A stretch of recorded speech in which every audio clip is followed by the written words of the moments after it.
Pemirsa, Bupati Andi Merianur bersama Kepala BPBD Kolaka Timur dibawa ke Jakarta usai diperiksa KPK selama 12 jam.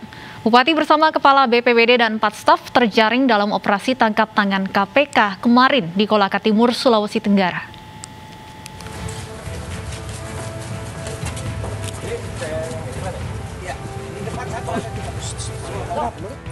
Usai menjalani pemeriksaan awal oleh penyidik KPK di ruangan Direktorat Kriminal Khusus Polda Sulawesi Tenggara selama 12 jam, Andi Merianur, Bupati Kolaka Timur dan Kepala BPBD dibawa ke Jakarta.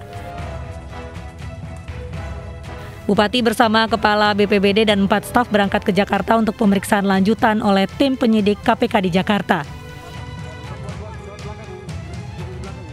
Dikatakan bahwa benar yang diperiksa adalah Bupati Kolaka Timur beserta 5 orang stafnya. Bupati dan Kepala BPBD Kolaka Timur terjaring dalam operasi tangkap tangan KPK yang dilakukan di Kabupaten Kolaka Timur, Sulawesi Tenggara kemarin malam. KPK belum merilis kasus operasi tangkap tangan ini. Dari Kendari, Sulawesi Tenggara, Muhtarudin, iNews melaporkan. Kapolres Metro Jakarta Pusat Kombes Pol Hengki Haryadi memenuhi panggilan Komnas HAM. Ia dimintai keterangan seputar perkembangan kasus pelecehan dan perundungan pegawai KPI. Usai memberi penjelasan, Hengki mengatakan pihaknya punya komitmen yang sama dengan Komnas HAM untuk membuat keterangan kasus tersebut. Dalam proses penyelidikan, pihaknya tidak hanya berdasarkan pada informasi yang berkembang. Penyelidikan menyadarkan pada fakta-fakta yang berhasil dikumpulkan selama penyelidikan berlangsung. Pihaknya akan gelar perkara untuk mengungkap kebenaran kasus. Dari pihak Polri dan Komnas HAM ini memiliki semangat yang sama untuk membuktikan kalau memang peristiwa ini terjadi. Nah, sekarang prosesnya dari kepolisian ini masih dalam tahap penyelidikan untuk membuktikan apakah benar peristiwa itu terjadi. Artinya tentunya kita tidak bersifat deduktif, katanya informasi tidak, kami bersifat induktif ya, dari dalam apakah saksinya ini benar ada, apakah kemudian alat bukti ada ya. Pasca kebakaran sebuah pusat perbelanjaan dan 4 kios yang berada di Jalan Cilandak, Pasar Minggu, Jakarta sudah mulai kondusif. Kebakaran yang terjadi sejak pukul 7 malam kemarin baru padam pada pukul 2 dini hari.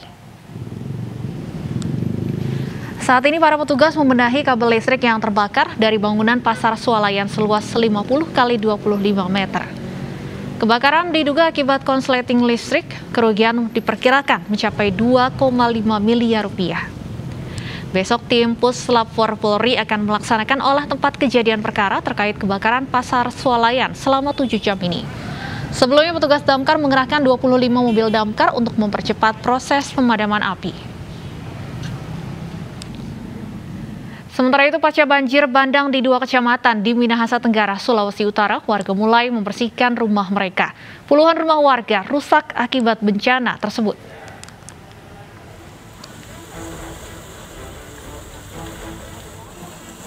Dibantu alat berat, puing-puing dan sisa lumpur akibat banjir di Kabupaten Minahasa Tenggara, Sulawesi Utara dibersihkan. Banjir bandang yang melanda Kecamatan Ratahan dan Ratahan Timur ini merusak 50 rumah. Bahkan 6 rumah hanyut dan 1 warga dinyatakan hilang. Gubernur Sulawesi Utara meninjau langsung lokasi yang terdampak banjir. Selain melihat kondisi langsung rumah dan infrastruktur yang rusak, Gubernur juga menyerahkan bantuan kepada warga. Sementara kita bawa kebutuhan sembako dulu, ya kan? Kita bawa sembako dulu untuk penanganan sementara, baru selanjutnya kita lakukan perbaikan infrastruktur. Banyak, makanya saya menghimbau kepada masyarakat yang tinggal di lereng-lereng bukit maupun bantaran-bantaran sungai lebih berhati-hati untuk mengantisipasi kondisi alam yang saat ini terjadi perubahan yang kita tidak sangka-sangka, ya. Warga korban banjir kini masih mengungsi di rumah-rumah warga yang tidak terdampak. Warga berharap pemerintah secepatnya memberikan bantuan dengan membangun kembali rumah-rumah mereka yang rusak.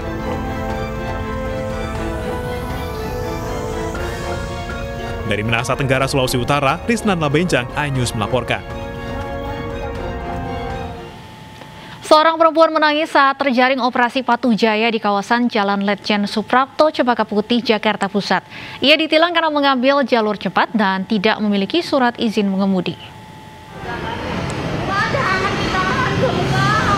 Perempuan ini menangis saat diberhentikan polisi karena menerobos lajur cepat. Saat ditanya kelengkapan surat-surat, perempuan ini ternyata tidak memiliki surat izin mengemudi. Polisi langsung menjelaskan dan memberikan pemahaman terkait kesalahan yang dibuat oleh pengendara karena menerobos jalur cepat dan tak punya SIM. Ia pun mendapatkan sanksi tilang. Operasi Patuh Jaya digelar Satlantas Polres Jakarta Pusat sejak Senin dan hingga Rabu siang. Lebih dari 500 kendaraan mendapatkan sanksi tilang, baik roda 2 maupun roda 4. Sejumlah kendaraan yang tidak dapat menunjukkan STNK terpaksa diangkut sebagai barang bukti oleh petugas.